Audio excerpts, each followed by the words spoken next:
ay tinatawag sa Bisaya na halapanay.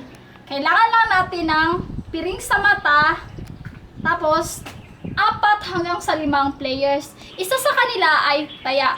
So, para malaman natin kung sino sa kanila ang taya, kailangan muna nila na magmanuhan. Sige, magmanuhan kayo dyan. Andos.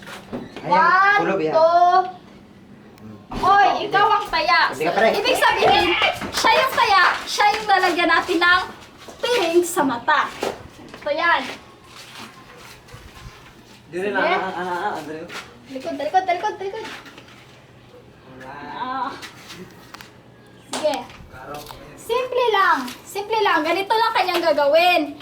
Kailangan huhuli siya ng isa sa kanila dyan, tapos huhulaan niya. Kung hindi niya mahulaan, siya pa rin yung taya. Tapos pag may mahuli siya, tapos mahulaan niya kung sino, yun na yun ang taya. Ganito lang. Sige, subukan natin. Oops, teka lang.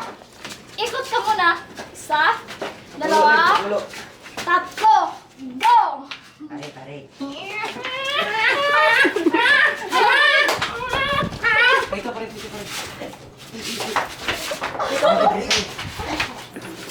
Si Taloy. Sino yan? Si Taloy. Pikit. Sakto! Tapos, ayun! Nahulaan niya kung sino yung nahuli niya. Ibig sabihin, siya na naman yung taya. Siya na yun yung pipiringan natin sa Mata. ulo. Ay, sa mata pala. Simple lang, di ba? Subukan natin sa bahay, ha? Safe din siya na laro. At saka, sigurado mag-i-enjoy kayo kaysa mag-Facebook. At mag-Counter-Strike at mag-Dota. Tama.